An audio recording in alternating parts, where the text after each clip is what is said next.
Hi, I'm Emily Muhlstein, and this is a public hearing video for Refish Amendment 40 that addresses recreational red snapper sector separation. Right now, the recreational sector includes both private anglers and for-hire operators. The Council is considering separating the recreational sector into two distinct components, a private angling component and a federal for-hire component. So just some quick information on the current recreational red snapper fishery.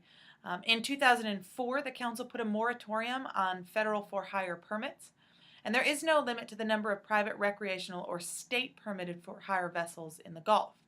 So as a result, the proportion of the recreational red snapper quota that's been harvested by private anglers has increased, while the proportion of the for-hire landings has decreased since 2004.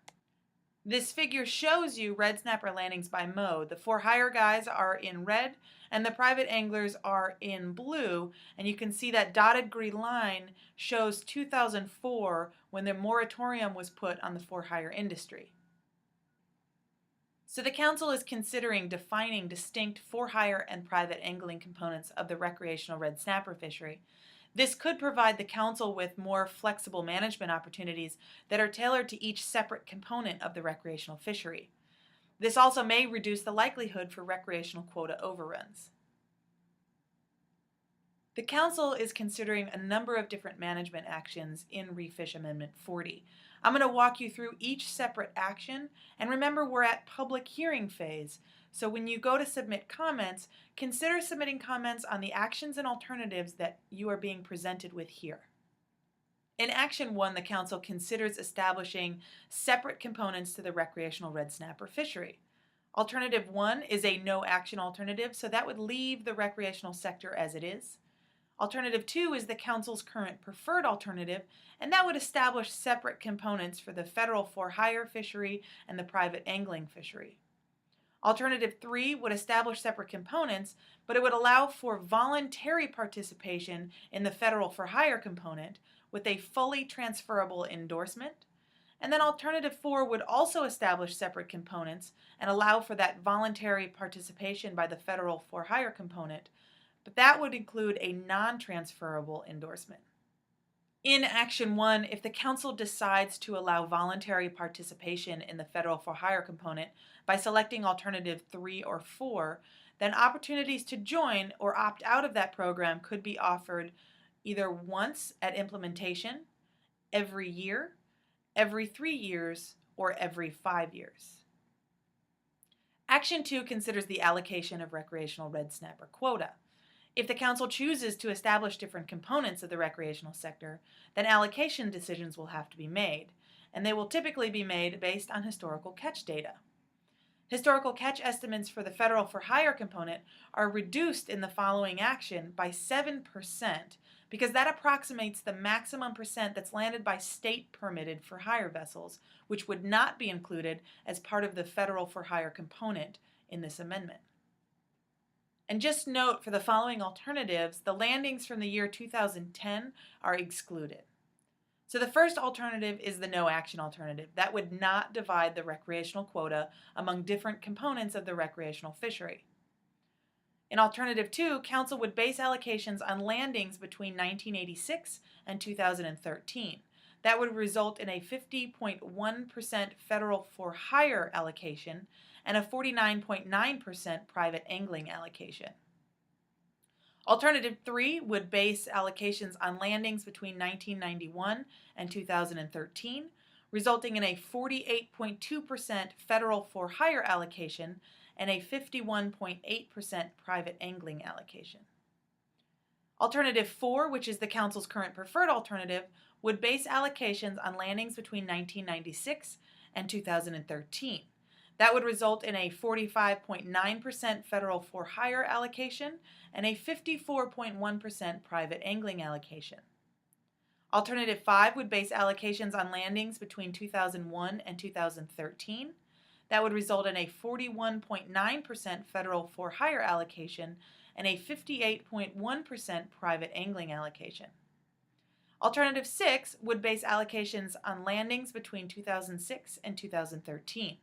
resulting in a 37.8% federal for hire allocation and a 62.2% private angling allocation.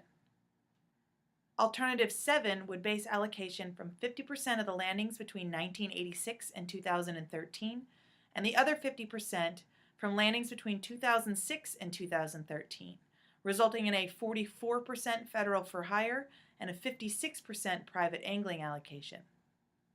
Alternative 8 would base allocation on landings between 2011 and 2013, resulting in a 29.1% federal for hire allocation and a 70.9% private angling allocation.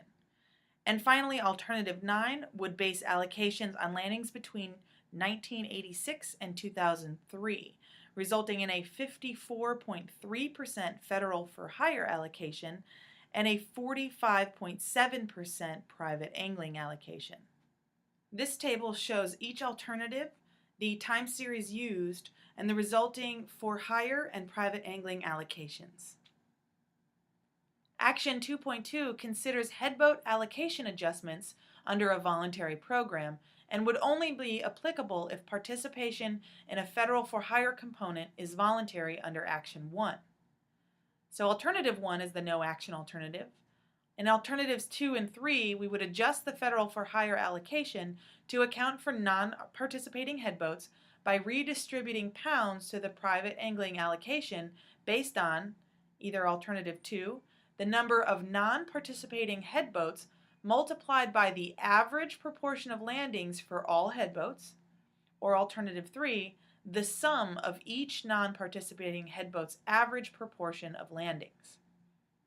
And in this action, if the Council does decide to adjust the federal for hire allocation, then allocation adjustments could be based on logbook landings data from either the most recent year, or the 2 most recent years, or the 3 most recent years. Action 2.3 considers charter boat allocation adjustments under a voluntary program. And again, this action is only applicable if participation in the federal for hire component is voluntary under Action 1. So Alternative 1 is the no action alternative. And then in Alternatives 2 through 5, we would adjust the federal for hire allocation to account for non-participating charter boats by redistributing pounds to the private angling allocation based on either Alternative 2, the number of non-participating charter boats times the average proportion of landings for all charter boats. Alternative 3, the average proportion of landings per charter boat weighted by passenger capacity and then multiplied by the number of non-participating charter boats. Alternative 4, the average proportion of landings per charter boat by home port region multiplied by the number of non-participating charter boats. And finally, Alternative 5, which would be the average proportion of landings per charter boat by home port region and weighted by passenger capacity multiplied by the number of non-participating charter boats. And if the Council decides to adjust the federal for hire allocation by selecting Alternatives 2 through 5, then allocation adjustments could be based on charter landings data from either the most recent year, the 2 most recent years, or the 3 most recent years. And last but not least, Action 3 considers recreational season closure provisions. Currently, the recreational harvest of red snapper in the federal waters of the Gulf is closed from January 1st to May 31st each year. Then beginning on June 1, the recreational red snapper season is open, and it closes when the entire recreational sector's annual catch target is projected to be caught. Alternative 1 is the no action alternative, so that would mean even if we establish separate components of the recreational fishery, that the entire recreational sector would be closed down when the recreational quota is met. Alternative 2 would establish separate red snapper season closure provisions for the different components of the recreational sector. So the federal for hire and private angling components would have their own individual annual catch targets, which would be used to determine season length for each separate component. As I mentioned, we're in the public hearing phase of Refish Amendment 40, and the Council would like to hear your thoughts. You can read a guide to the amendment on our website following this link. You can send us online comments at our online comment form, and you can always email us at golfcouncil@golfcouncil.org. Thank you so much for taking the time to watch this video and send us your thoughts.